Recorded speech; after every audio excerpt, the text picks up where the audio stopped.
보라, 이제 나는 성령에 매여 예루살렘으로 가는데 거기서 무슨 일을 당할는지 알지 못하노라. 오직 성령이 각 성에서 내게 증언하여 결박과 환난이 나를 기다린다 하시나, 내가 달려갈 길과 주 예수께 받은 사명 곧 하나님의 은혜의 복음을 증언하는 일을 마치려 하매는 나의 생명조차 조금도 귀한 것으로 여기지 아니하노라. 보라, 내가 여러분 중에 왕래하며 하나님의 나라를 전파하였으나 이제는 여러분이 다 내 얼굴을 다시 보지 못할 줄 아노라. 그러므로 오늘 여러분에게 증언하거니와 모든 사람의 피에 대하여 내가 깨끗하니, 이는 내가 꺼리지 않고 하나님의 뜻을 다 여러분에게 전하였음이라. 여러분은 자기를 위하여 또는 온 양떼를 위하여 삼가라. 성령이 그들 가운데 여러분을 감독자로 삼고 하나님이 자기 피로 사신 교회를 보살피게 하셨느니라. 제가 지난주에 노타이, 노자켓으로 설교를 했어요. 제 아는 선배들도 그렇고 이 여름이 되면 노타이, 노자켓으로 교회들 설교를 많이 하시거든요. 그래서 또 어제부터 폭염이었죠. 네, 폭염입니다. 저는 뭐 대구와 경기를 왔다 갔다 하니까 제가 이제 경험해 본 바로는 처음 덥기는 서울이 더워요. 예, 수도권이 경기가 덥더라고. 예, 그래서 더워. 그런데 한창 이제 여름이 되면 대구가 더 더워요. 그 대구에 딱 기차에 내려서 딱 내리는 순간 한증망에 들어온 것 같아요. 그리고 이제 예전에 새벽에 제 새벽 기도를 가잖아요. 그러면은 새벽 시간이 32도, 33도라. 그래서 어디가 일기예보에 어디가 대구보다 어디 더 더운 데가 나타났다. 그럼 대구 사람들 되게 기분 안 좋아요. 아니, 대구를 이기는 도시가 있나? 뭐 이러면서 막 그러거든. 근데 정말 제가 그 차 몰고 이제 가는데 보면은 새벽 시간에 새벽 4시, 5시 그때잖아. 근데 32도라. 정말 덥죠. 그래서 이제 교회들도 미국 교회들은 이제 좀 자유롭게 이렇게 해서 하는데 제가 지난주에 그렇게 해서 했어요. 근데 너무 추운 거야. 에어컨을 막 틀어놓으니까. 그래서 오늘 제가 많이 고심을 많이 했어요. 지난주처럼 계속 그렇게 해야 되나 그렇게 하다가 오늘은 제가 오늘 또 이렇게 입었습니다. 그래서 제가 혹시 뭐 노타이나 노자켓으로 올라오면 그렇구나 이렇게 그냥 이해를 하시고, 혹시 제가 또 이렇게 입고 올라오면 좀 추우신가 보다 이렇게 생각하시면 돼요. 여름에 보면 또 이제 대구 같은 경우에는 강단이 높으니까 올라가고 그러면 어떨 땐 되게 더워. 에어컨 틀고 이렇게 하는데도 덥죠. 오늘 우리가 읽은 이 본문의 말씀은 사도 바울이 이제 마지막 로마로 향해서 가는 길에 이제 선교 여행을, 소아시아 지역을, 그 당시의 세계는 소아시아 지역이었습니다. 그래서 그가 한 번, 두 번, 세 번 선교 여행을 하고 마지막으로 이제 로마로 가는 겁니다. 마지막으로 이 여정은 이제 마지막 여정이 돼요. 로마로 들어가서 로마에서 단두대에서 목이 잘려서 죽습니다. 순교를 합니다. 그 일을 위해서 로마로 가는 길에 이제 기도하는 많은 사람들이, 하나님이 주신 은사를 따라서 예언의 은사를 받은 사람들이 사도 바울이 이제는 로마로 가면 죽을 것을 알았어요. 그래서 이제 마지막으로 이 바울이 배를 타고 로마로 떠나기 전에 마지막 지도자들이 온 거예요. 그 소아시아 지역에 특별히 이제 에베소도 그렇고 여러 지도자들, 그러니까 사도 바울에게는 제자죠. 근데 제자인데 이제는 다들 한 지역, 한 도시를 맡은 목사들이 됐어요. 그래서 남자, 여자들, 성도들, 지도자들이 모여가지고 첫 번째는 여기 우리 20장, 사도행 20장을 전체를 보면 먼저는 사도 바울을 말렸어요. 우리 사도님 가시면은 우리 다시 못 본다. 돌아가신다. 만류를 많이 합니다. 그런데 사도 바울이 마지막 그들에게 남기는 유언입니다. 그가 죽음을 앞두고 순교 직전에 쓴 편지가 디모데후서입니다. 제 개인적으로 디모데후서를 너무 좋아해요. 제가 힘들고 어려울 때는 디모데후서를 읽습니다. 마지막 죽음을 앞둔, 거기 이제 역사적인 자료에 보면 사도 바울이 있었던 감옥이 있는데 그 감옥에서 사형이 이루어지는 곳에서 가까워서 죽음의 소리가 늘 들렸다 그래요. 그곳에 있으면서 마지막으로 쓴 편지가 디모데후서입니다. 그게 이제 마지막 죽음을 앞두고 쓴 거라면 죽음을 예감하고 로마로 들어가기 전에 마지막으로 리더십들에게 언급한 부분이 오늘 우리가 읽은 이 대목이에요. 그 대목의 내용이 있고 우리가 유명하게 아는 거 있죠. 24절 같이 한 번 더 읽을까요? 내가 달려갈 길과 주 예수께 받은 사명 곧 하나님의 은혜의 복음을 증언하는 일을 마치려 하면은 나의 생명조차 조금도 귀한 것으로 여기지 아니하노라. 그러면서 25절, 26절, 27절, 28절을 보라, 내가 여러분에게 이렇게 한 것처럼 여러분들도 동일하게 자신의 양떼를 위해 그들에게 삼가하게 하고 28절에 나오죠. 네. 정말 몸된 피로 사신 교회를 보살피는 일에 최선을 다하라. 내가 목숨을 다해 한 것처럼 여러분이 그렇게 하기를 바란다. 그렇게 바울의 유언처럼 남긴 마지막 대목의 말씀입니다. 여러분은 왜 삽니까? 제가 오늘 설교 제목을 여러분 설교를 준비하고 나서 제일 마지막에 하는 게 설교 제목이거든요. 그럼 설교를 준비하는 처음부터 시작해서 제목을 뭘로 할지 계속 중간중간 떠올라요.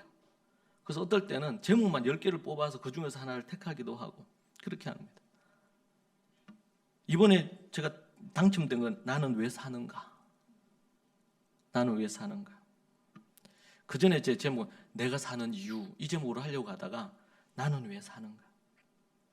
여러분 왜 사십니까?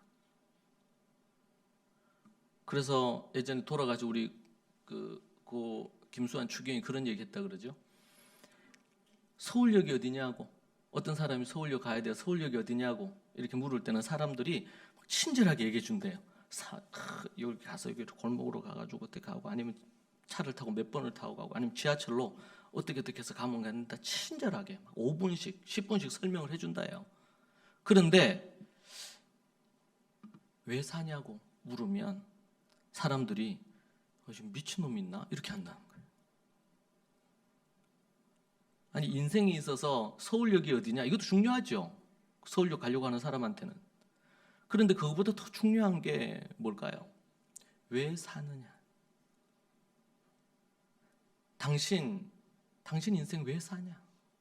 당신의 인생의 목적이 뭐냐? 여러분, 왜 사는지 모르면 좌절된 일을 만나고 나면 일어나기가 어렵습니다. 살 이유와 소망이 없거든요. 그래서 나이 40, 50이 이제 넘어서면서 남자들은 나이 한 40 중반부터 50 한 중반까지 이때 가장 많이 바람을 핀대. 바람 뭔지 알죠? 바람, 밖에 부는 바람 아니고 바람을 핀대. 삶이 이제 좀 안정이 됐어요. 이제 먹고 살만해요. 아이들도 어느 정도 컸어. 이제는 뭐 내가 사업하는 거 이거 뭐 그냥 이제 잘 돌아가. 아니면 내가 직장 생활하는 부분에 있어서 뭐 직장은 좀 다른 것 같아. 요즘 보면 40대 중반, 많이 50대 되고 그러면은 명예퇴직하고 그러고 나서 이제 그 다음 인생을 또 살아야 된다. 대기업 다니는 제 아는 분들 또 제 우리 가족들 중에서도 보고 그러면 40 초반부터 해서 긴장하기 시작. 왜냐면 40 중반 되고 그러면 그 사람이 계속 어떤 걸 올라가서 임원까지 이렇게 해서 이렇게 하지 않는 이상은 40 한 중반에 다 나오거든요. 그러면은 퇴직금 받은 걸로 주로 이제 우리나라에서 주로 하는 것은 치킨 하죠. 치킨. 대부분 치킨 사업한대요. 그런데 대부분 망한대요. 네.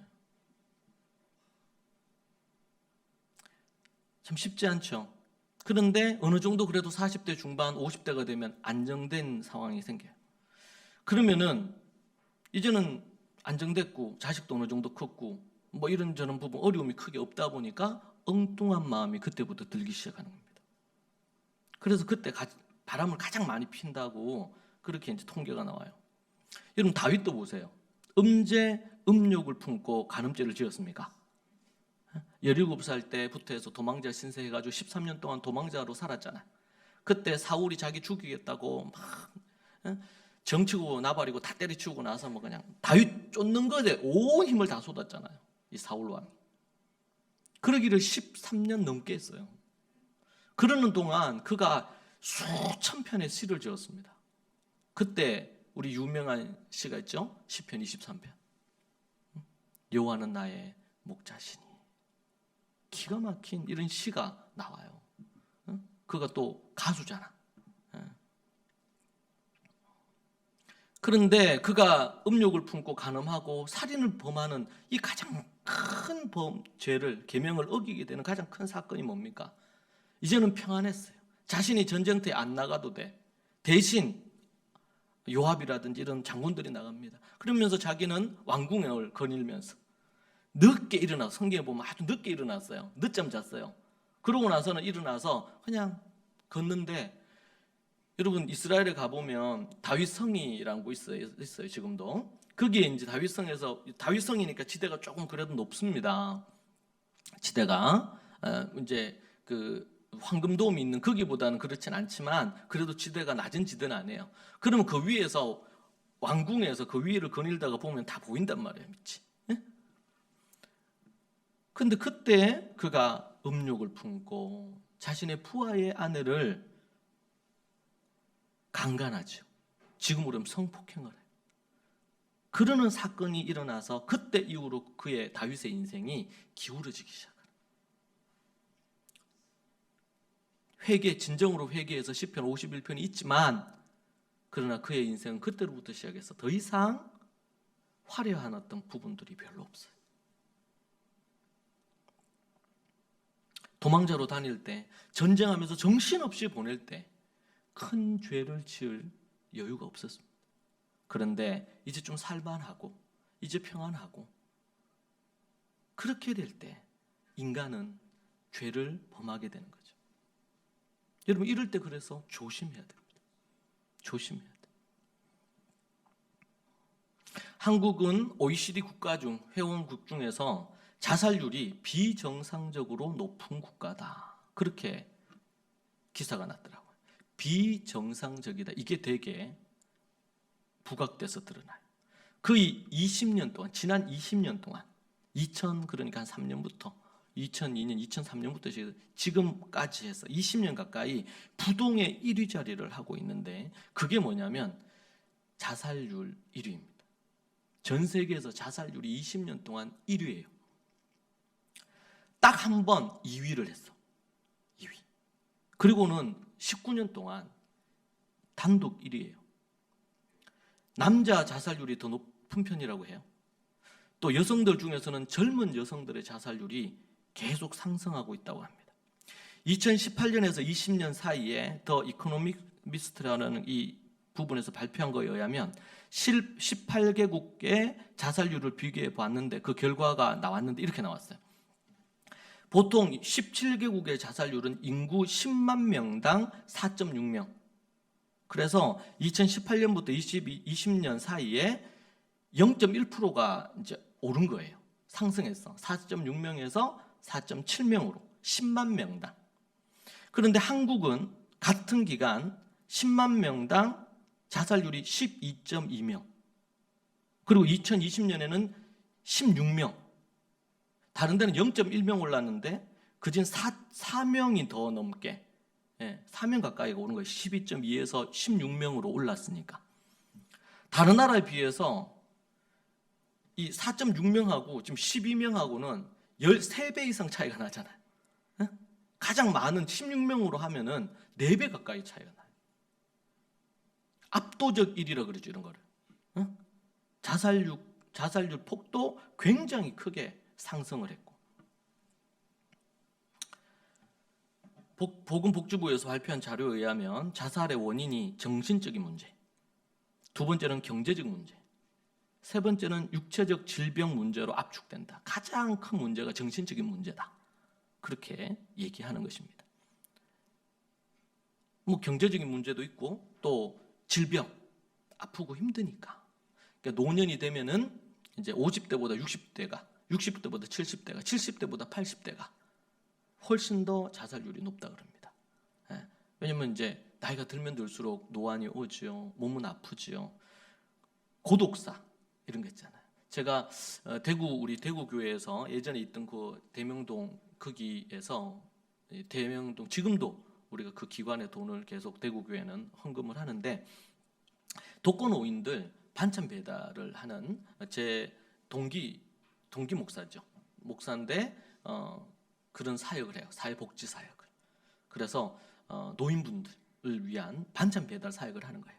그래서 일주일에 한 번 해가지고 막 아주 맛있는 이런 부분으로 그냥 대충 복지 사역 하니까 대충 이렇게 하지 않고 반찬도 그러고 좋은 뭐 최상급까지는 아니어도 상급으로 반찬 만들고 그렇게 해서 일주일 동안 그걸 두고 먹을 수 있도록 그렇게 해서 준비해서 일주일에 한 번 배달하는 거예요. 그걸 제가 몇 년 동안 했어요. 일주일에 한 번 한 2시간 돌면 2시간 정도 되거든요. 집집마다 가서 독거노인분들에게 드리고 그래서 드리면서 이제 처음에는 뭐 드리는데 뭐 얘기하거나 이렇게 하기가 그렇잖아요. 또 받는 분들은 그냥 고맙다고 받긴 받지만 좀 뭐 그렇게 솔직히 달가워하지 않는 분도 있어요. 예, 뭔가 도움 받는다는 거에 대해서. 그리고 또 교회에서 기독교 단체에서 한다는 걸 알기 때문에 그분들은 뭐 그렇지 아니신 경우가 대부분이니까. 그래서 갖다 드리고 그러면은 이제 좀 안면이 트고 이렇게 하고 그러면 이런저런 얘기도 나누고 해요. 몸은 좀 괜찮으신지 뭐 이런저런 얘기들을 합니다. 근데 보면 대부분 다 쪽방에 살죠. 쪽방에 뭐 한 평 뭐 한때는 작은 쪽방에 거기서 나오면은 그 씻는 데 있고 세면대 있고 그러고 나면 문이야. 제가 예전에 어렸을 때 살았던 보다 이제 저 열악한 부분인데 이제 그런 부분에 계세요. 근데 어느 날은 갔는데 돌아가신 거예요. 이 할머니가 연세가 많으신데 아흔이 다 되셨는데 돌아가신 거예요. 그 나중에 이제 제가 이제 그 복지사하고 이런 거 저런 것 때문에 얘기를 하다 보니까 몰랐는데 이분 그 아들이 대구에서 아주 큰 병원장인 거라. 근데 어떤 사연이 있는지 모르겠는데 이 어머니 이제 그렇게 혼자 되시고 그리고 장례 치르고 이렇게 하는데도 되게 뭔가 어려운 것 같더라고요. 얘기를 들어보니까. 여러분 고독사라 그러죠. 고독사. 나이가 들면 들수록 외롭습니다. 외로워요. 하루 종일 한마디도 안 하는 노인분들이 정말 많답니다. 정말 어렵죠. 그러면은 살 이유가 별로 없어요. 그리고 연세가 이제 좀 들고 이렇게 하고 그러면요, 뭐 집 밖을 잘 안 나가게 되잖아요. 어디 나가려면 뭐 돈이 있어야지 뭐 친구를 만나서 뭘 먹기도 하고. 근데 누가 한번 사주면 다음은 내가 한번 사야 되는데 그래서 안 나간대요. 그러니까 늘 집에만 있어. 그 집에만 있으니까 어떻게 됩니까? 여러분 나이가 이제 40 넘어서면서부터는 근육이 빠지기 시작한대요. 나이 40 넘어서부터. 그러면 나이 한 70, 80 넘어가고 그러면 계속 근력을 키워주지 않으면 움직이기 쉽지 않아요. 그럼 나중에 되면 어떻게 돼요?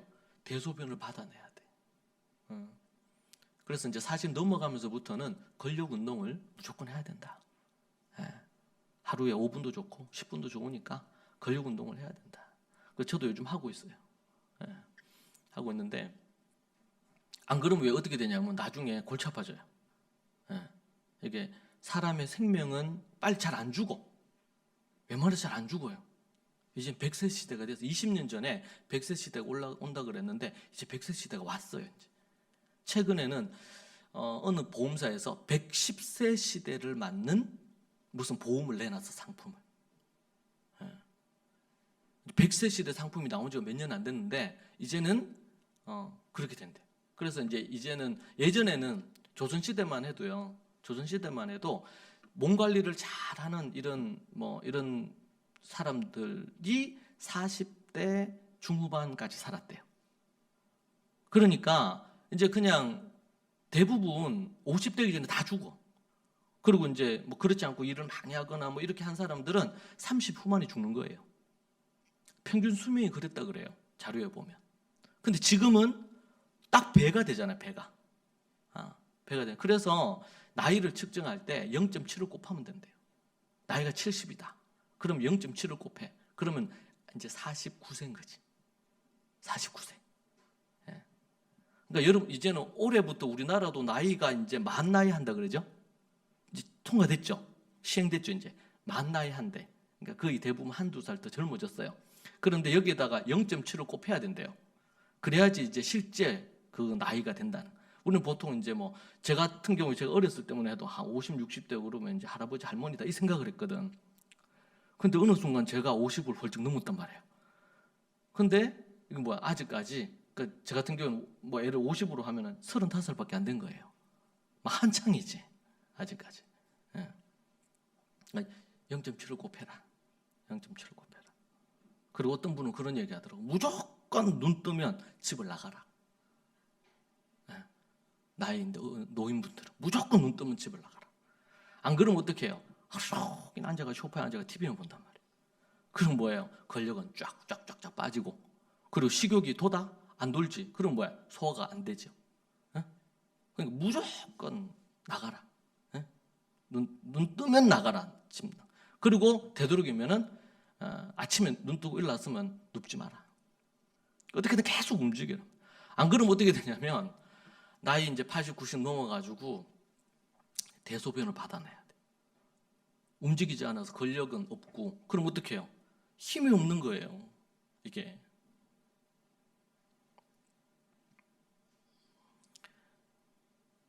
안 그러니까 어떻게 돼요? 노인 자살률이 엄청 높아요. 나이 50대 자살률보다 80대 자살률이 배로 높아요. 그리고 우리나라는 청소년 자살률이 하루에 한 명이 죽거든요. 1년 평균 300명에서 350명이 죽어요. 그러니까 하루에 한 명꼴로 죽는다고 그렇게 얘기해요. 청소년 자살률 자체가. 10대들이. 꽃도 못 피고. 너무 안타까운 일이죠. 왜 이럴까요?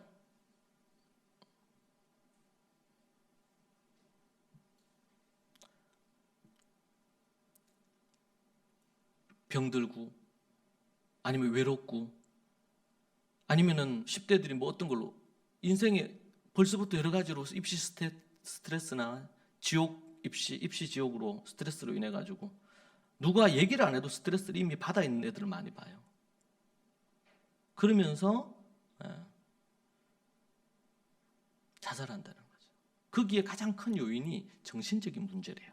물론 경제적인 것도 있고 육체적인 것도 있지만, 제가 그걸 보면서 그런 생각을 했습니다. 많은 전문가들도 그런 얘기를 하긴 합니다.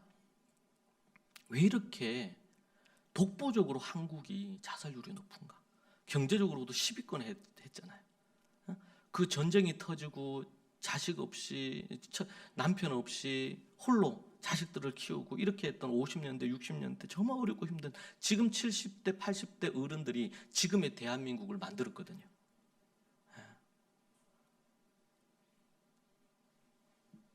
그런데 그때보다도 훨씬 더 지금이 더 살기가 힘들다는 거예요. 저는 그런 부분들이요, 정신적인 문제라 그랬잖아요. 사람들은 밥만 먹고 살 수가 없어요. 마음이 평안해야 되거든요. 자신의 삶의 이유가 분명히 있어야 돼요. 여러분, 성경, 우리 역사도 그렇고 성경에서 가장 고되게 많은 태형도 맞고 죽을 고비를 넘기고 암살의 대상이 되어서 죽이려고 하고, 그러면서 도망 다니고 하루 이틀 있다가 어디 다른 도시로 도망가고 이렇게 했던 사람이 바울 아닙니까? 근데 그 바울이 죽음을 앞두기까지 그가 목숨을 다해서 살아갈 삶의 목표가 있었어요. 그런데 이 시대는 삶의 목표가 없는 거예요. 한국 사람들은 더더욱 어떻게 해요? 일찍부터 일해서 돈 벌고 처자식 먹여 살리고 처자식 대학 보내고 결혼을 시키고 이렇게 해가지고, 그렇게 하면 이제 할 거 했다 생각한다면 어른들이, 그러고 나서 보니까 이제 뭐예요? 자식들을 위해서 돈도 다 쓰고 에너지도 다 쓰고 다 썼어. 근데 예전에는, 앞에서 얘기한 것처럼 예전에는 50대 60대 때 돌아가신 거예요. 그러면 이게 좋은데, 근데 돌아가시질 않는 거예요. 그러니까 그때부터 이게 이제 힘든 거죠. 문제가 생기기 시작하는 거예요. 그럼 그때 어떻게 계속 그렇게 살 수 있을까? 나이가 든 노인뿐만 아니고 젊은이들도 그렇고 지금 20대 여성의 자살률이 엄청 높거든요. 어?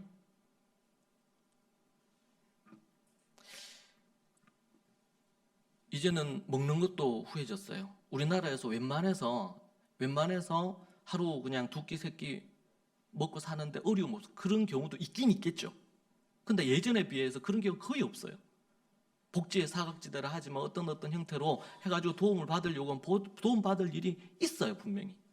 그런데 그렇게 대단한 나라가 된 이 대한민국이 자살률이 극도로 다른 나라에 비해서 3배, 4배 이상 높고 청소년들의 자살률도 엄청 높고 노인은 노인대로 엄청 높고 젊은이대로 높고 이게 왜 이러냐 말이에요. 여러 가지 이유가 있을 겁니다. 그러나 그 중에 하나는 소위 말 사람들의 마음이 허해요. 이제는 안정이 되고 이렇게 되고 나면 뭔가 삶이 더 풍요로운 쪽으로 가야 되는데 그러지 않고 뭐예요? 목표를 잃어버린 거예요. 목표를. 중고등 때는 열심히 공부해서 대학 가는 게 목표야. 근데 대학 가보니까 이게 대학이 전부가 아니네. 대학은 그냥 첫 번째 허들일 뿐이에요.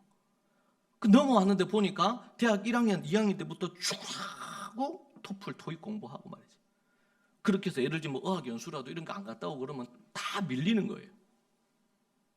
그렇게 해서 그래서 나온 게 이제 수저 타령이잖아요. 흑수저, 뭔 수저, 이제 다이아몬드 수저 어쩌고 저쩌고. 그러니까 상대적인 박탈감이 생겨요. 그 20대들이 자살을 많이 하는 거예요. 그러면서. 저는 IMF가 딱 터졌을 때 그때 제가 그 사회 현상을 보고 제가 충격을 받았어요. 많은 아버지들이 어디 길가로 나갔죠. 노숙자가 된 거야. 노숙자가.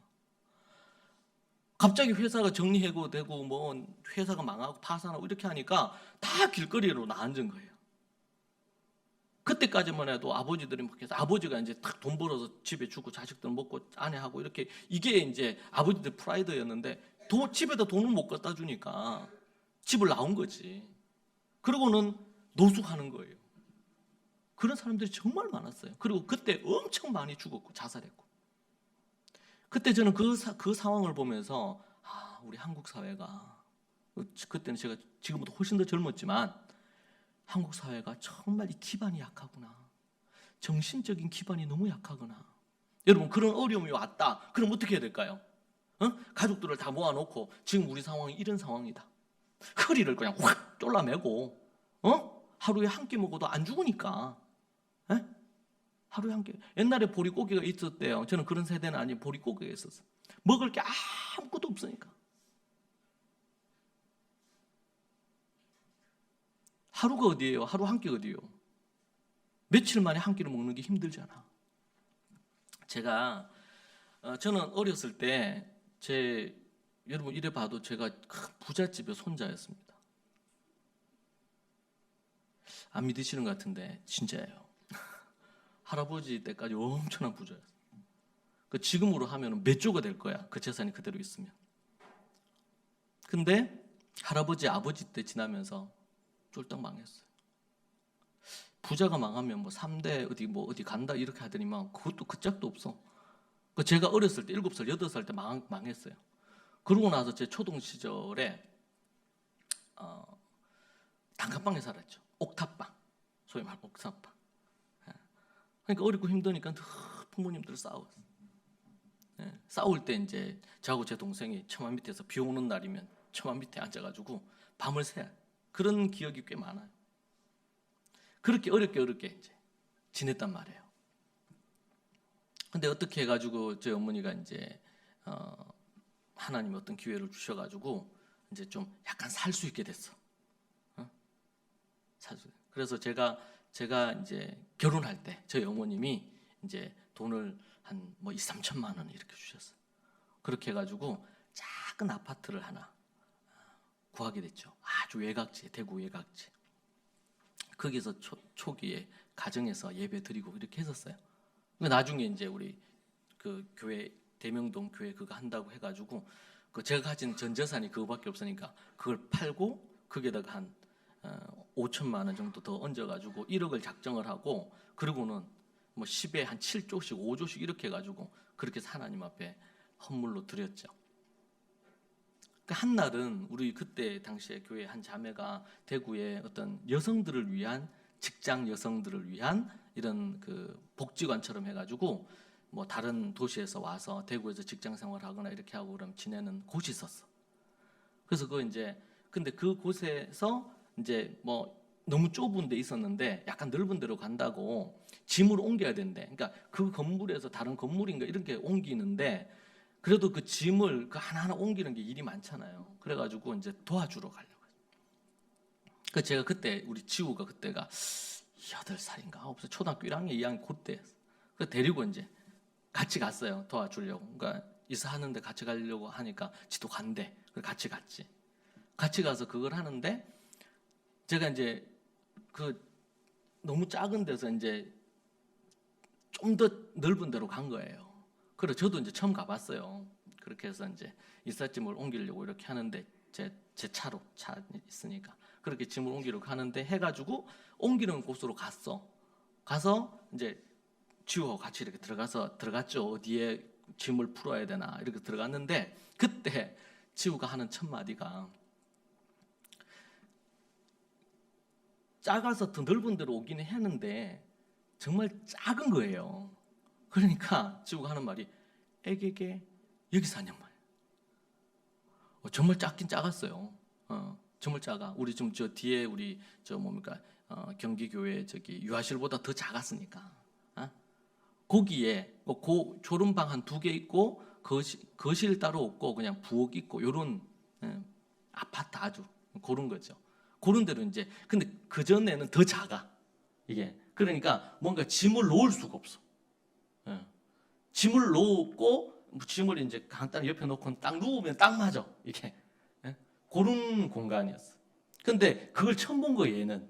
왜냐면은 지우가 태어났을 때는 아버지 결혼해서 할머니가 준 돈으로 해가지고 이제 뭐야 그래도 작은 아파트 20평 정도인데 그래도 작은 아파트니까 그보다는 넓었잖아. 지가 태어나면서 봤는데 넓었잖아요. 그러니까 모든 사람을 태어나면 그 정도에서는 다 사는 줄 아는 것 같아 얘가. 그러니까 해게게 하는 이 얘기를 하더라고. 내가 그걸 딱 듣는데 얘한테는 그럴 수 있겠다. 얘한테는. 저는 그런데 살다가 어머니가 그렇게 해주셔서 결혼해서 그래도 이렇게 작은 아파트 하나를 그렇게 하게 된 거잖아요. 뭐 얼마 안 되는 작은 거지만 그러니까 저한테는 그게 엄청 넓은 거지. 응?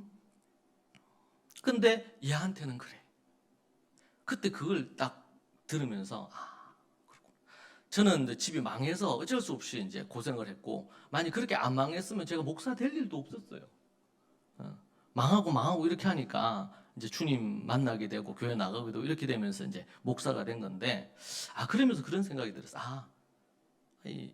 그래서 이제 좀 생각이 들더라고. 책을 읽고 이렇게 하면서 젊어서 어릴 때 아이들이 우리 기업들 중에서도 대기업이나 재벌들이 자기 자식을 아주 밑바닥에서부터 출발하게 하잖아요. 그리고 풍족하게 안 키워. 어렵게 힘들게 키워. 안 그러면은 자생력이 안 생겨. 독립심이 안 생겨. 뭔가를 이루고자 하는. 왜냐면은 출발선이 다르잖아요. 아버지하고 출발선이 달라. 그러니까. 그래서 외국에서는 이렇게 유산 이런 것도 많이 안 남겨줘요. 꼭 필요한 것만. 그거 이미 빌 게이츠나 이런 사람들도 그거 써놨다 그러죠. 재산이 수조 원이 되지만 꼭 필요한 최소한의 비용만 남겨주고. 왜냐면 그게 그 자식이 스스로 뭔가를 할 수 있도록 힘을 길러주고 만들어주는 거예요. 지금은 그냥 공부하고 대학 들어가면 또 대학 그거 하고 이렇게 해가지고 스스로 뭔가를 하는 게 없잖아요.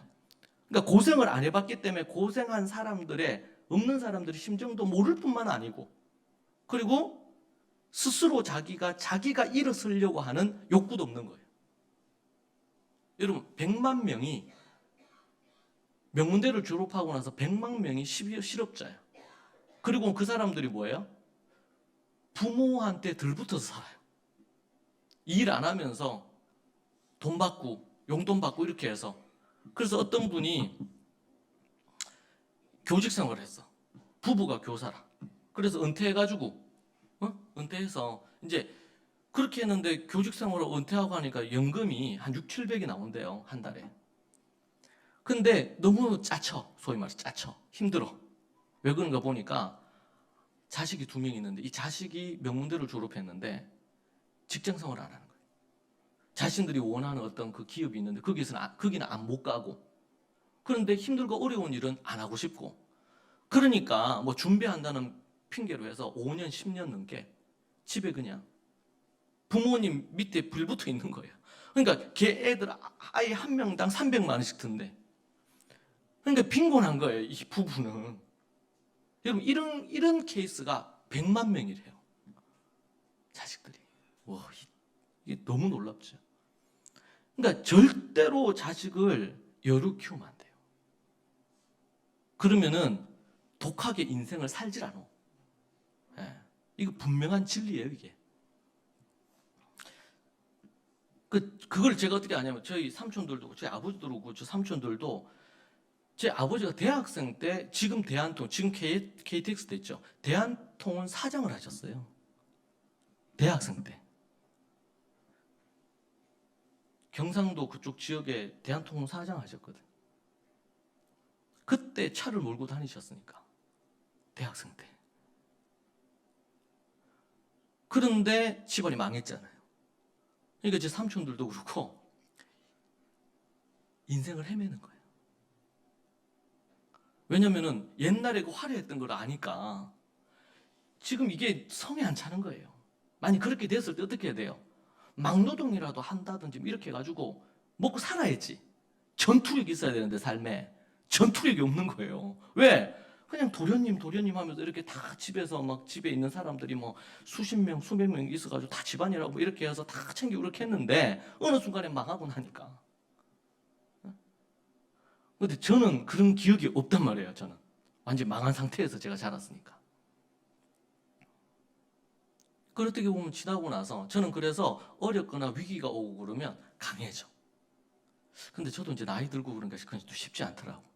옛날에는 뭐 그거 없이 막 달라들고 이랬는데 이제 나이가 들고 그러니까 그런 부분이 없지는 않아. 그런 현상들이 지금 많이 나타나요. 그러니까 이게 세대가 그렇잖아요. 이제는 많이 살기 좋은 시대가 됐거든요. 그러니까 많은 이 젊은이들은 그런 부분들이 생길 수밖에 없어.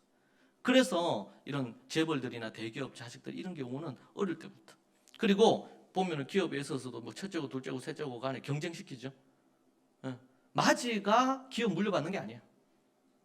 그 중에서 똑같은 환경을 주고 똑같은 어려운 상황 가운데 둬요. 거기에서 살아남는 자식이 그 가업을 이어받는 거예요. 그건 참 지혜라고 생각합니다. 그런 부분. 왜 이렇게 많이 풍요로워졌는데도 자살하고 어렵나? IMF 터졌을 때 자식을 다 앉혀놓고 야, 우리 힘들고 어렵다. 한 10년 우리가 딱 허리 졸라매고 애쓰자. 이러면서 가족들이 4명, 5명이 똘똘 뭉쳐가지고 죽게 하겠냔 말이에요. 그러면서 작은 일부터 시작해서 학교, 중학교, 고등학교 스탑하고 지금 당장 먹고 살기 어려운데 1년, 2년, 3년 뭐 그게 늦어지는 게 문제가 됩니까? 같이 다 해가지고 열심히 아르바이트도 하고 해가지고 그 돈으로 풀칠 못하겠어요. 그런데 그때 아버지들은 어떻게 했냐면 노숙자 된 거예요. 폐인이 됐어. 아내들은 그나마 집에 있는 남편들한테 막 바가지를 긁은 거예요. 나가서 뭐라도 해오라 말이지.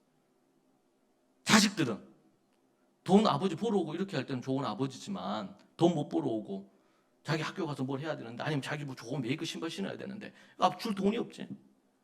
그러니까 아버지한테 쌀쌀맞게 하는 거예요.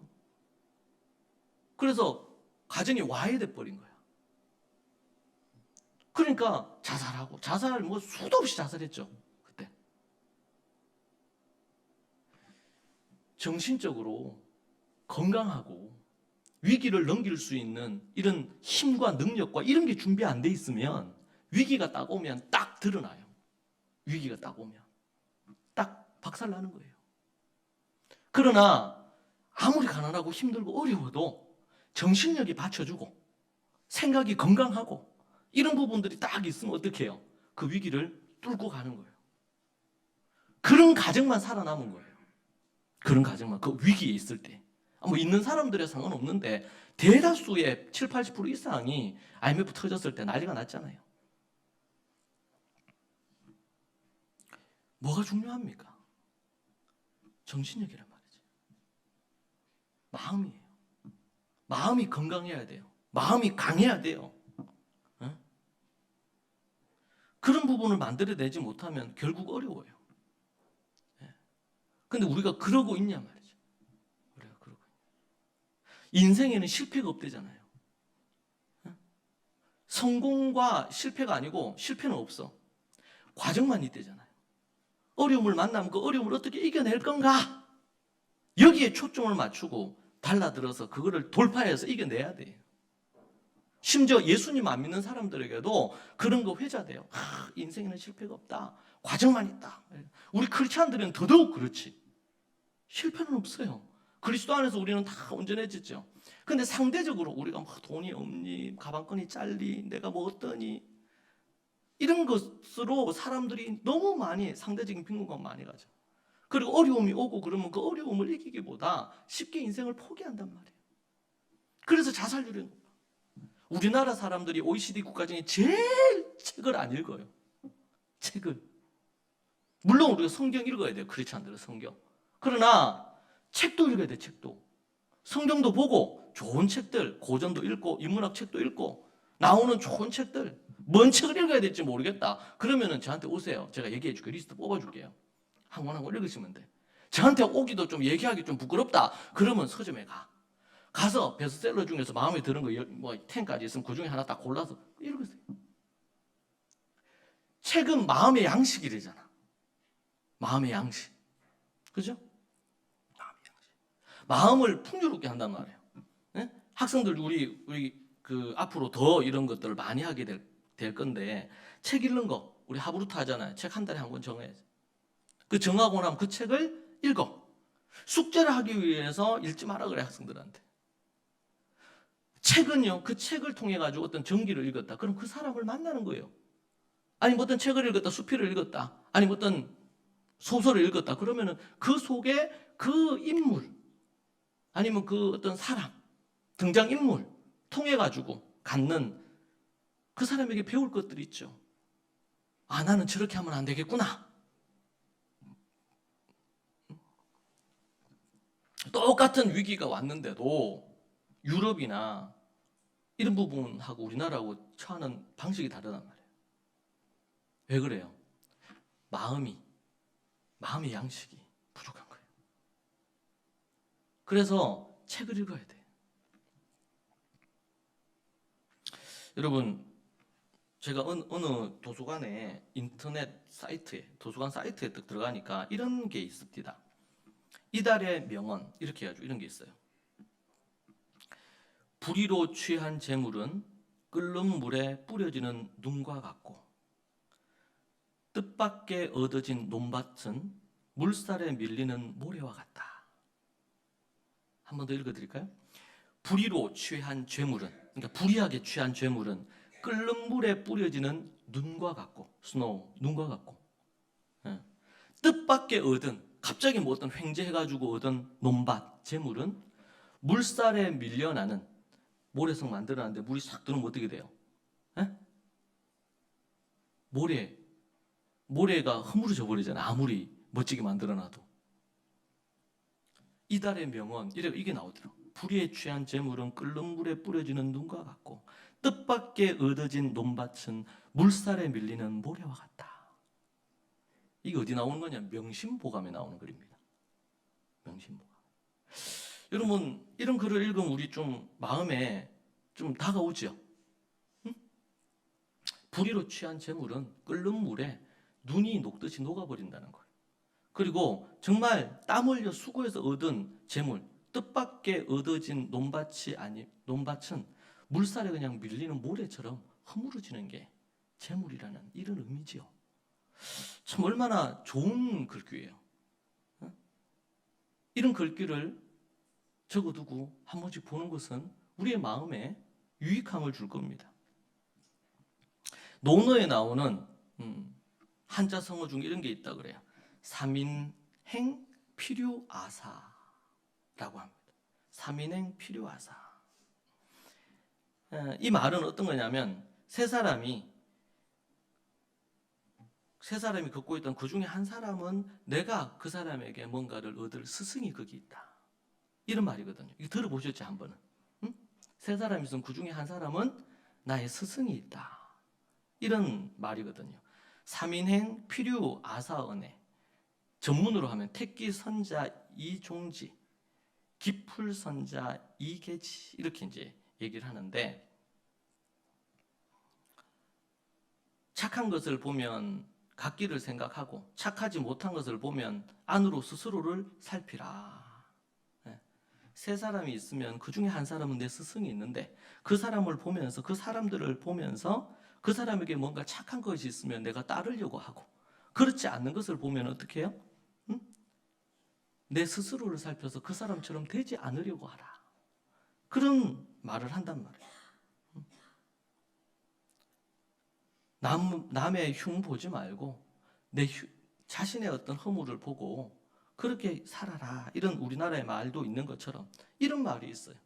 삼인행 필요아사다. 겸손하란 말이죠. 겸손하라. 예수님은 어린아이를 세워놓고 그 아이를 보면서 이 아이와 같아야 이 아이처럼 순수해야 천국에 들어갈 수 있다. 그렇게 얘기하셨거든요. 그리고 잠언 23장 4절에 보면 부자가 되려고 너무 애쓰지 말고 제가 마음에 늘 담고 있는 부자가 되려고 너무 애쓰지 말고 자제하는 지혜를 가져라. 재물은 사라지는 법 독수리처럼 날개가 돋쳐 날아가 버릴 것이다. 부자들에 애쓰지 마라. 도리어 절제력을 가진 인생이 되라. 재물은 사라진다. 독수리처럼 훨훨 날아간다. 재물은. 우리에게 돈, 재물이 필요하지만 그것을 인생의 목적으로 삼고 살지 마라. 여러분 우리가 예수 믿는 사람들이 좋은 책들을 많이 읽어야 됩니다. 그래야지 이 시대는 옛날에는요. 지금 그렇잖아요. 아프리카에 그냥 깃발 꽂고 교회당 지어놓고 사람들에게 얘기하고는 막 구름대처럼 몰려와요. 우리나라가 그런 때가 있었어요. 근데 지금은 소위 말해서 후기 기독교 사회라고 이렇게 이름을 불러요. 이제는 그렇게 해서는 복음 앞에 나오는 사람들이 우리나라에도 그런 때가 있었죠. 근데 지금은 그렇게 해서는 쉽질 않아요. 그러면요. 사람들에게 믿는 우리가 매력적이어야 돼요. 우리가 사는 삶이 볼 때에 참 아름답다. 응? 믿는 그 가정을 보니까 우리 가정은 뭐 찢어먹고 싸우고 이렇게 하는데 저 믿는 가정을 보니까 참 뭔가 부모 자식 간에 평안이 있고 형제 간에 참 우애가 있고 참 좋구나. 이런 게 필요하다는 거예요. 이런 게. 자, 그런데 우리가 믿지 않는 사람을 만나고 이렇게 할 때 처음부터 예를 들면 예수 천당. 요즘은 그렇게 해서 이게 되는 게 쉽지 않잖아요. 그럼 어떻게 해요? 응? 누가 위로가 필요하고 힘이 필요해. 아니면 돈 때문에 뭐 이런저런 것 때문에 뭐 어디 욕심을 부려가지고 막 뭘 하려고 해. 그러면 명심보감 이런 걸 하나 주면 참 좋잖아. 불의로 취한 재물은 끓는 물에 뿌려지는 눈과 같고 뜻밖의 얻어진 논밭은 물살에 미는 모래와 같다. 이런 걸 하나 카톡으로 딱 줘요. 그럼 받는 사람 어떨까 기분이? 뭐 이런 쓸데없는 걸 줬나? 이렇게 안 하겠죠? 응? 좋은 글귀들. 좋은 책에 읽다가 감동이 와 그러면 줄 거 놓고 여러분이 전도하고 싶은 사람들 믿지 않는 분들한테 줘. 근데 어떻게든 예수 믿게 하려고 의도를 가지고 주거나 이러지 말아요. 다 알아. 다 알아. 어디 그래서 외판은처럼 돼. 우리가 보험 뭐 어디 외판하듯이 그렇게 하면 안 돼요. 그냥 사랑해야 돼. 그런 거 줘. 좋은 책 읽다가 네 생각나서 그렇다. 줘. 위에서 기도해주고. 그렇게 하다가 내가 성경 잠언을 읽었는데 부자가 되려 뭐 이런 게 있더라. 이러면서 하나 줘. 근데 막 전도한다고 막 너무 불이 붙어가지고 거기다 막 예수님 관련된 얘기를 계속 줘. 그럼 어떻게 돼요? 카톡 안 읽어요. 나중에 되면 어떻게 돼요? 관계 확 끊어버려요. 그러니까 우리가 지혜롭게 해야 돼. 지혜롭게. 그래서 선한 사마리아 비유 있죠. 선한 사마리. 거기에 제사장도 지나가고 레위인도 지나가고 다 지나가요. 유대인들이 지나가요. 그런데 그 강도 만난 그 사람을 치료해주고 보살펴주고 이런 사람이 누구예요? 에? 유대인들이 그렇게 극도로 혐오하는 그 사람이 치료해주고 돈 주고 이 사람 좀 돌봐달라고, 내가 다시 오면 혹시 그 이후에 든 비용 내가 지불하겠다. 지불하겠다.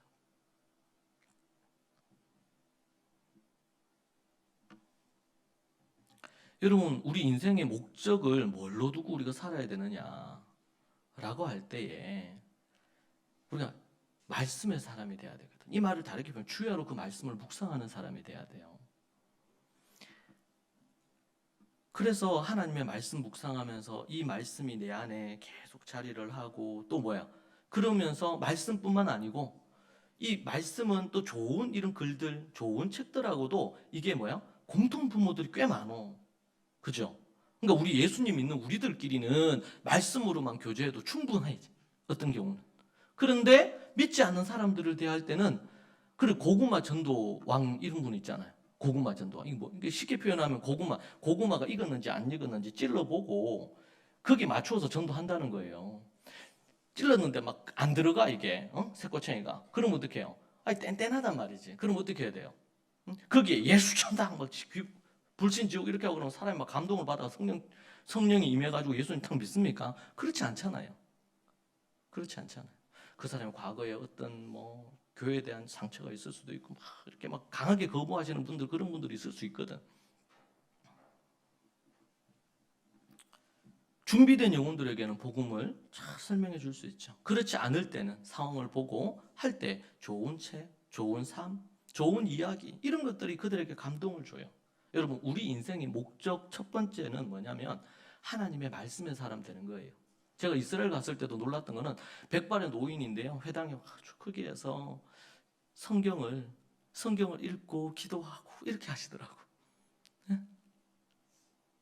여러분, 우리가 그리고 그들이 직장에 이제 새벽 일찍 출근해서, 거기는 더우니까 일찍 출근해서 한 4시, 5시 되면 깜깜해져요. 그래서 일찍 돌아와. 그럼 그들이 돌아오면서 어디를 먼저 들러요? 우리는 교회를 들러가지고 거기서 기도하면서 말씀 보고 이렇게 해요. 그리고 또 애들을 불러가지고, 제가 갔을 때는 할아버지가 손자 데리고 앉아가지고, 그래서 아이 같이 하야하고 같이 말씀 같이 읽으면서 토론하고 얘기하더라고. 예. 여러분, 1세기 초대교회에서는 그들의 존재 자체가 주야로 말씀을 묵상하는 것이 인생의 목적이야. 돈 벌고 일하고 이렇게 하는 이유가, 돌아와서 우리는 돈 벌고 일하고 피곤하잖아. 돈 버는 것 자체가 목적이 돼 있잖아요. 그러니까 돈 벌 목적이 딱 사라지고 나면 뭐 어떤 문제가 생겨요? 목표를 잃어버리는 거예요. 그런데 이스라엘에서는, 초대교회에서는 어떻게 했어요? 그들이 사는 목적이 주야로 하나님 말씀 묵상하려고 사는 거예요. 그러니까 나가서 일하는 건 두 번째, 세컨드예요. 응? 부업이에요. 일하고 돈 벌어서 뭐해? 목적이 절기 지키고 말씀 연구하고 말씀대로 살려고 애를 쓰는 거예요. 이걸 말씀 맡은 사람이라고 얘기하죠. 이걸 그냥 제가 표현하기에는 말씀의 사람이다. 그래서 이걸 정리해 보니까 말씀에 뭐가 8가지가 있는데, 8가지. 말씀이 8가지. 읽고 묵상하고 하야하고 연구하고 토론하고 글을 쓰고, 이걸 가르치고 뭐 이런 걸 하는 거예요. 이게 얼마나 중요한지 몰라요. 여러분, 오늘부터 여러분들은 우리 인생의 목적이 분명해야지 인생을 포기하잖아요. 공부하는 학생이 막 공부하다가 막 공부하는데 성적이 생각보다 안 나와. 아니면 또 뭐 하다가 떨어졌어. 원하는 어떤 부분이 안 될 것 같아. 그러면 너무 낙심하죠. 그럼 그 다음 어떻게 돼요? 낙심하고 좌절하고 시간이 지나면, 그래서 이제 애들이 하루 뭐 다른 이유도 있겠지만 학교 폭력도 있고 여러 가지가 있겠지만 비관해가지고 성적 비관해 자살하는 애들도 있거든. 너무 안타까운 거 이게. 왜? 그게 목적이었거든, 인생에. 근데 그 인생 목적이 안 되니까 내가 살 이유가 없어진 거예요. 이제는 대학 졸업하고 이렇게 해서 돈 버는 게 내 인생의 목적이었어. 그래서 어느 정도 이렇게 되는 게 목적이었어. 그런데 10년, 20년, 30년 일을 해도 작은 방 하나 구하기가 어려운 시대가 된 거예요. 그럼 어떻게 돼요? 내 꿈이, 내 목표가 좌절되니까 인생을 포기하는 거예요. 나이 드신 분들이 왜 그래요? 병들고 아프고 힘들고 그래요. 물론 그래요, 인생은 다 그래요. 여러분 책을 보세요. 제가 몸이 아프고 나서 죽음과 관련된 책만 제 책장에 몇 칸을 차지해요.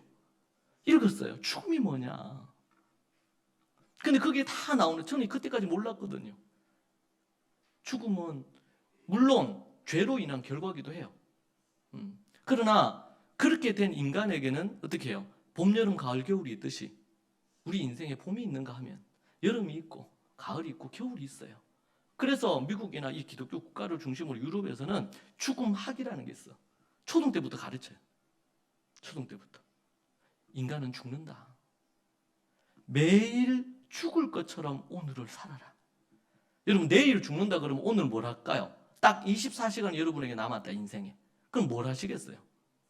정말 필요한 걸 하겠죠. 정말 필요한 거를. 제가 때로는 저희 결혼이 이제 결혼을 제가 25년, 26년 이렇게 넘어가. 근데 7년, 8년 넘어갈 때 제 아내하고 힘들 때가 있더라고요. 여러분도 그렇지 않아요? 부부 같이 지내다 보면 미울 때도 있고 싫을 때도 있고 막 그렇죠. 꼴보기 싫을 때잖아. 꼴보기 싫을 때. 아유, 또 집에 들어오는구나. 그럴 때가 있대요. 근데 저희 부부 사이에도 힘들 때가 있었어요. 근데 저는 미운 거야, 막. 아니, 와이프가. 근데 제가 기도하는데 어떤 마음이 드냐면 그 사람이 죽을 때를 생각해야 되겠다. 이런 마음을 주시는 감동을. 근데 그러고 생각하니까 막 미웠던 마음이 그래, 저 사람이 만약에 죽는다면 여러분 사람이 죽는다 생각하면 용서 못할 게 없거든. 정말 내가 정말 미운 사람이 혹시 있어. 여러분 해가 지기 전에 분을 풀어야 되잖아요. 우리 그리스도인들은. 하루가 지기 전에 분을 풀어야 되죠. 그런데 너무 미움이 커. 그러면 이게 용서가 돼, 안 돼? 돼, 안 돼? 안 되잖아요. 저도 그래. 어떨 때는 일주일 동안 미워. 뭐 어떨 때는 한 달 동안 이렇게 잊어버릴 망 하면 갑자기 막 확 떠오르는데 막 스트레스 받고 이래. 응? 그럼 어떻게 해야 돼요? 그때 제가 하는 것 중 하나가 그 사람이 죽는 때를 생각하는 거예요. 그러면은 어느 정도 용서가 되더라고. 제가 우리 아내 생각하니까 아내가 그러면 저는 못 살아요. 아내 없이 못 살아 내가. 그래서 어떤 분이 얘기해요. 모든 남자들은 반드시 아내보다 하루 일찍 죽어야 된다. 남자들은. 예. 여성들은 남편 없이도 어떻게든 살아가는데 남자들은 아내 없이 살기가 정말 힘들어요. 이게 연약한가 봐. 남자들이 훨씬 더 강한 것 같은데. 저도 생각해요. 응? 오늘도 제가 뭐 어디에서 제가 뭐 대구에서 어디서 움직인다 그러면 제 아내가 어디로 어떻게 움직여야 되는지를 살펴요. 제가 그런 게 좀 약해. 근데 아내가 그거를 해가지고 캡처해서 저한테 줘요. 여보, 이렇게 가시라고. 뭐 어떻게 하시라고. 어떨 땐 제 이제 표도 끊어주고 뭐 이렇게 해주거든. 응? 꼭 서로 다른 사람이 만나. 처음에는 다른 게 끌려요. 근데 살아보면 정말 안 맞아. 그래서 누가 그랬다 그러잖아요. 안 맞아. 정말 안 맞아. 로또래, 로또. 이렇게 안 맞을 수가 없대. 평생 한 번도 안 맞아. 그런 사람하고 산단 말이야. 일생을. 근데 하루도 이틀도 아니고 10년, 20년, 30년. 이제는 소위 말해서 어떤 분에게 재수 없으면 70년 넘게 산다. 70년. 그렇잖아. 나이 30에 결혼했다 치면 100살까지 살면 70년 살잖아요.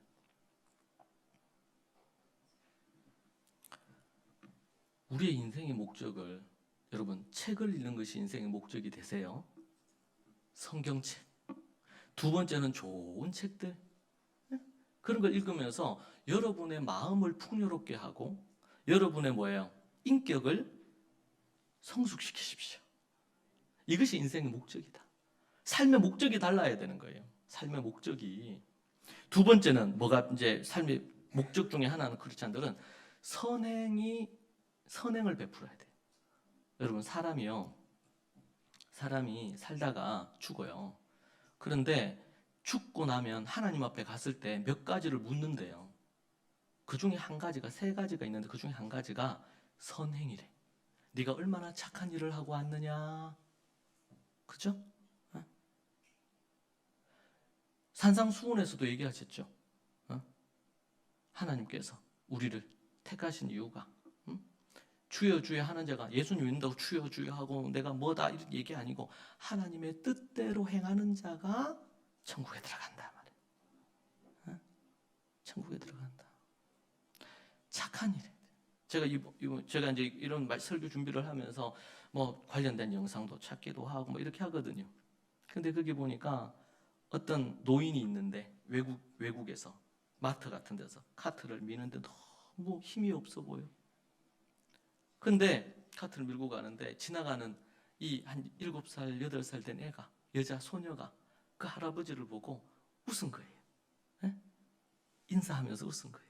그러면서 지나가는데 그 할아버지를 이렇게 터치했어요. 인사하면서. 근데 이 애가 그냥 그렇게 한 번 하고 그렇게 한 게 아니라 장을 보는 동안 그 할아버지를 한 번씩 보면서 계속 그렇게 한 거예요. 근데 이 할아버지가 너무 많이 우울하고 막 이랬어. 근데 그 아이를 보면서 애가 계속 그러니까 그리고 계속 애가 말을 붙이는 거예요. 응? 신기하죠? 그러니까 이분도 어떻게 애가 웃는데 뭐 괴팍하게 할 수 없잖아. 그래서 자기도 웃으면서 인사를 해줬어. 그러고 나서는 이제 마트에서 물건을 사서 이렇게 하는데 서로 이제 그 애 엄마하고도 인사를 하고 이렇게 했죠. 근데 보니까 가까운데 사는 거예요. 근데 이 애가 이 할아버지를 너무 따뜻하게 미소를 지어주고 좋은 말하고 이렇게 사랑을 베풀었어. 근데 알고 보니까 이 할아버지가 얼마 전에 할머니가 돌아가신 거예요. 그래서 인생이 너무 우울하고 슬프고 그렇더래. 그런데 마침 그때 이 아이가 미소를 지으면서 그렇게 한 거예요. 그렇게 해서 이 두 집이 왕래를 서로 하게 된 거예요. 이 애가 할아버지 보고 싶다. 그러니까 할아버지 집에 가서 놀고 얘기하고 이렇게 하고 그러면서 이 할아버지의 얼굴이 갈수록 더 밝아지고 이게 실화인데 그렇게 이제 나중에 했어. 그러니까 이 할아버지도 시간이 지나면서 너무 이제 삶의 활력을 얻은 거죠.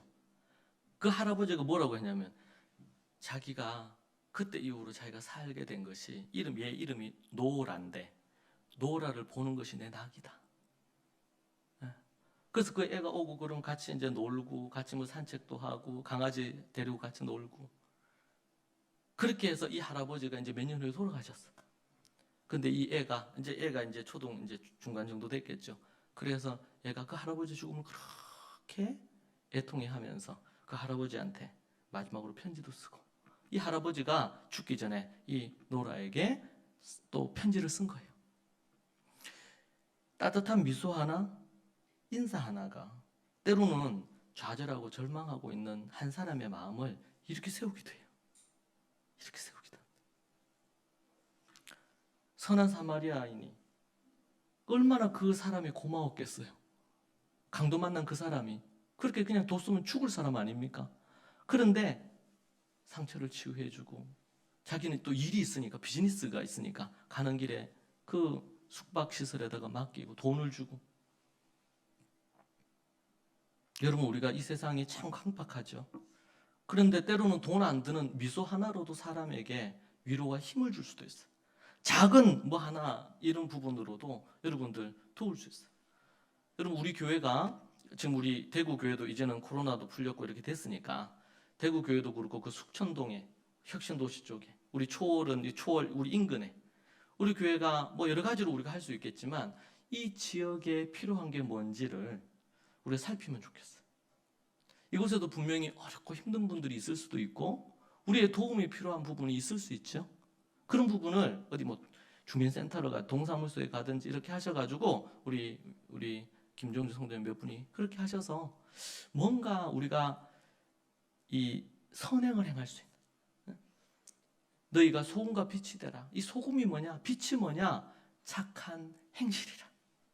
착한 행실이라. 나중에 우리가 할 수만 있으면 아프리카나 정말 어렵고 힘든 나라가 있잖아요. 우리는 정말 잘 먹고 우리 잘 지낼 수 있는 부분이 있다면 우리가 뭔가 쓰는 거 그거 한 번 차 마시는 거 한 번 식사하는 거 좀 줄여서 모으면요 정말 그 어려운 나라에 하루에 한 끼를 먹기 어려운 나라를 도울 수 있어요. 아니면 가서 우리가 뭔가 도움을 줄 수도 있어. 봉사활동을 할 수도 있어. 대학생 때 한 1년 정도 그런 곳에 가서 우리가 섬기고 아니면 선교지나 이런 데 가서 그냥 선교를 한다기보다는 가서 봉사 활동을 하는 부분들 자체도 의미가 있어요. 여러분, 우리가 우리 인생을 사는 목적을 뭐 돈을 많이 벌고 뭐 어떻게 하고 이렇게 하는 것에 우리의 목적을 두기보다도 내가 돈 벌어서 그걸 나누려고, 섬기려고, 내가 도우려고 그렇게 해야 될 줄로 믿습니다. 여러분, 록펠러라는 사람이 있었죠. 그 사람은 석유왕이야. 대단한 사람입니다. 미국 정유시설의 95%를 이 사람이 독점하고 있었어요. 우리 지금으로 얘기하는 몇 조로도 표현하기 어려울 정도로 1900년 초반대 분이거든요. 이분이 1800년, 1900년 초반대 분이에요. 어릴 때부터 이분은 교회를 다니긴 했어요. 돈에 아주 크게 밝았지. 그런데 정유 사업하고 이렇게 하면서 앞만 보고 달렸어요. 다른 회사 다 망하기도 하고 뭐 이렇게 하면서 좀 지금으로 얘기한다면 지금은 그전 100년 훨씬 더 전이니까 정경 유착도 하고 부정부패도 많이 있고 이렇게 했대요. 그런 자료에 보면. 근데 이분이 그렇게 잘 나갔어. 전 세계의 돈을 다 끌어모으듯이. 근데 나이 55세가 됐어요. 50대 중반이 됐어요.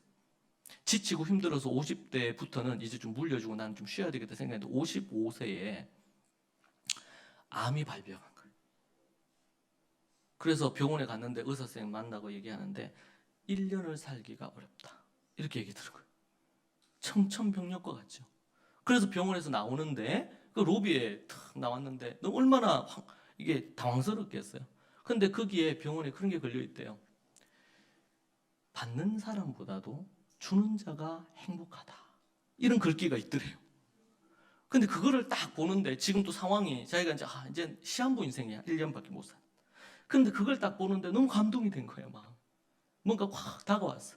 근데 마침 그 로비에서 어떤 소녀 이 가정이 있는데 치료비가 없어가지고 수술을 못해서 막 애원하는 이 가정을 본 거예요. 그래서 이 록펠러가 이제 비서한테 얘기해서 저기에 수술비하고 필요한 비용을 전액을 다 지불해라고 얘기한 거예요. 그렇게 해서 치료를 했어요. 그러니까 그 죽을 애가 살아난 거죠. 그러니까 마음에 55년 사는 날 동안 없던 말로 다 할 수 없는 이상한 기쁨이 오더래요, 자기 마음. 그러면서 그 어머니가 참 대단한 분이거든요. 그래서 늘 뭘 하든지 간 11조 하라 이렇게 가르쳤던 분이라고 유명하죠. 근데 그 어머니가 네가 이제 1년밖에 못 사니 하나님 앞에 우리가 기도하지만 네가 가진 모든 것으로 구제하며 살다가 가면 좋겠다. 어머니가 또 그 얘기를 해줬어요. 그 얘기를 듣고는 그때부터 해서 이제는 나누는 삶을 살기 시작한 거예요. 돈이 뭐 자기 개인 재산만 해도 수조 원이 넘으니까 이걸 어떻게 쓸 수가 없겠죠.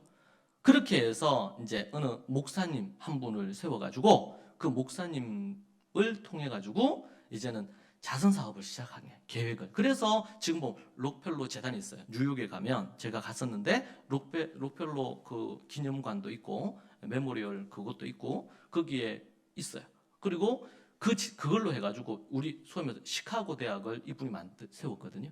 그리고 수많은 병원을 만들고 그리고 불치병을 위한 이 의료 사업에 이 부분에 대한 거를 했어요. 그리고 자기가 이때까지 막 기업들을 막 사냥하듯이 해가지고 자기가 돈벌이 했잖아요. 그런 부분에 있어서 이 목사님이 그런 부분에 있어서 그래서 이제 욕을 많이 얻어먹었대. 예?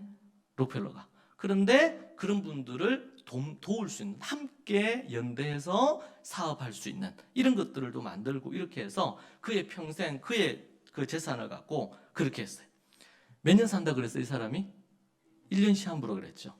나이 55세. 그러니까 56세에 죽어야 되잖아. 우리나라 나이로 98세까지 산 거예요. 그때부터 나누고 감사하고 이렇게 하면서 치유가 된 거야. 할렐루야. 그러면서 교회도 엄청 많이 세우고 학교도 엄청 많이, 병원도 엄청 많이 세우고 그리고 이 약을 개발하는데 그리고 정말 고칠 수 없는 질병을 위한 이 약을 개발하는데 의료에 재산을 엄청 많이 투자. 돈은 좀 그래 써야 돼. 그렇죠? 저는 많은 우리 자녀들도 그렇고 많은 분들이 돈을 잘 벌었으면 좋겠어요. 그 돈을 갖고 믿음으로 잘 썼으면 좋겠어요. 선행으로, 선행으로 돕고 섬기고 도와주고. 그럴 때 하나님 앞에 갔을 때 네가 어떻게 살았느냐? 여러분, 이게 또 한면으로는 사랑 아니겠어요? 사랑을 베푸는 거죠. 섬기는 거죠. 많이 가졌다고 많이 나누는 거 아닐 수 있어요. 우리가 가진 부분들 중에 작은 부분이라도, 작은 부분이라도.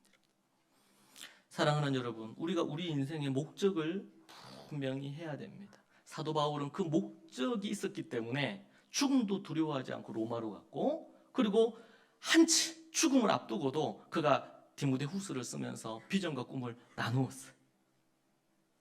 그는 우리 모든 성도들이 해야 될, 지난주에도 제가 설교했지만 몸된 교회를 세우는 그 일에 그의 온 평생을 바치고 지도자들에게 너희들의 양무리를 삼가하고 섬기고 돌보고 세워서 정말 주님이 기뻐하시는 부분으로 만들어라고 그렇게 했습니다. 사랑하는 여러분, 우리 교회가 우리가 믿음의 공동체, 믿음의 마을을 이루어서 우리가 함께 서로 사랑하고 선행을 베풀고 섬기고 이렇게 하면서, 그것이 우리의 인생의 목적이다. 눈 뜨면 말씀 보고 기도하는 거 우리의 삶의 낙으로 삼고, 딴 거만 할 거면, 여러분 스트레스 받고 힘들어요? 그러면 성경 펼치세요. 힘들고 어려워요? 여러분 읽었던 책 중에서 감동받았던 책을 펼치세요. 그러면 날아가. 요즘은 또 우리 찬양 인도자가 한 번씩 찬양곡을 올려주잖아. 찬양을 들으면 어둠의 영이 또 떠나가요. 이 시간 같이 한번 찬양 하나 할까요? 우리 찬양팀 나오셔서 같이 찬양하시죠. 네. 제가 이 설교를 다 준비하고 나서 어떤 찬양 같이 한번 하면 좋을까 이렇게 막 찾았는데, 그래서 이 찬양을 찾았어요. 이 찬양을 찾아가지고 제가 우리 찬양 인도자한테 보냈어. 이 찬양 오늘 설교 마지막에 같이 불렀으면 좋겠습니다. 이렇게 얘기하니까 답이 왔어요. 목사님, 오늘 찬양 시간에 그 찬양 부릅니다. 할렐루야. 뭔가 띵통했어. 이게 같이 한번 찬양 부르죠.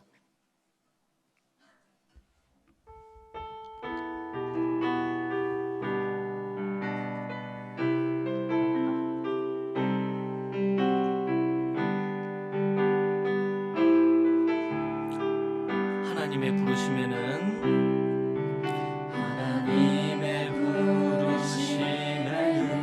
후회하심이 없네. 내가 이 자리에 선 것도 주의 부르심이. 아멘. 하나님의 부르심에는 결코 실수가 없네. 나를 부르신 하나님의 신실하심을 믿네. 아멘. 나를 부르신 뜻을 나는 알 수 없지만 오직 감사와 순종 주의 길을 가리라. 때론 내가 연약해져도 주님 날 도우시니 주의 놀라운 그 계획을 나는 믿으며 살리. 부르신 뜻 내 생각보다 크고 날 향한 계획 나의 지혜로 측량 못하나 가장 좋은 길로 가장 완전한 길로 오늘날 날 이끄심이네.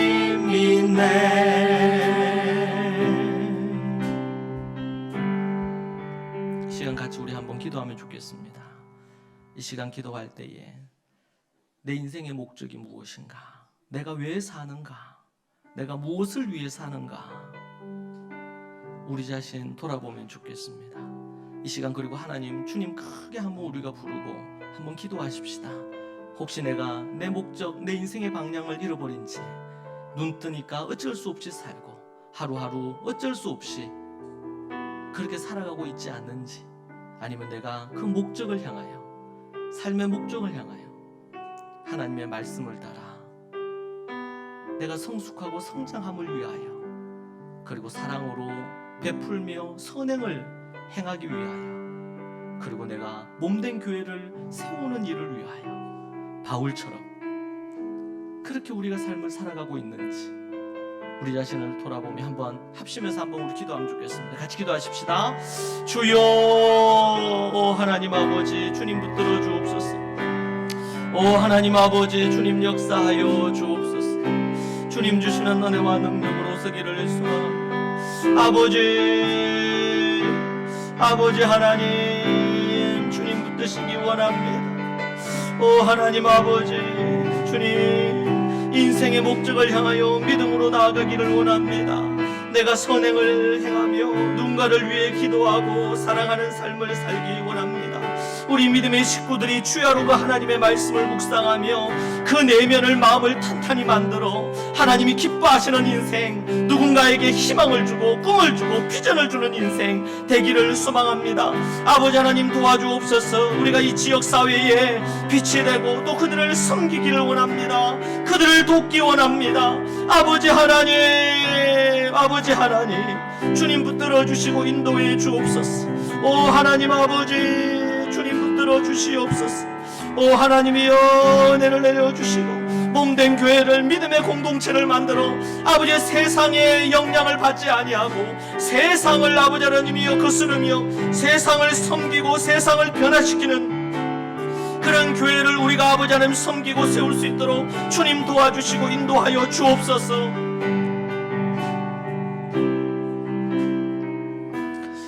살아계신 하나님, 우리 부족한 우리들을 불러주셨는데 우리의 삶의 목적을 우리 주님께 두고 주의 말씀으로 우리의 마음과 우리의 생각이 건강해져서 많은 사람들을 섬기고 돌보며 우리가 나누고 그들을 위해 기도하는 빛과 소금이 되게 주님 도와주옵소서. 주님, 때로는 우리가 돈이 없습니다. 주님, 그렇지만 우리가 마음으로, 우리의 표정으로, 우리의 손발로 누군가를 섬길 수 있음을 압니다. 주님, 우리 믿음의 식구들에게 물질을 많이 주옵소서. 그 물질로 정말 몸된 교회도 섬기지만 헐벗고 어렵고 힘든 이들을 위하여 나눌 수 있도록 주님 도와주옵소서. 아버지 하나님, 오직 그 인생의 목적을 향해 목숨을 다해 부끄럽지 않은 인생을 살았던 바울처럼 하나님 앞에 날마다 성장하고 말씀으로, 그리고 선행으로, 그리고 복음을 전하며 몸된 교회를 세우는 일에 목숨 다해 섬겼던 바울처럼 우리 모든 좋은 가족 식구들 그렇게 서기를 소망합니다. 예수님 이름으로 기도합니다. 아멘.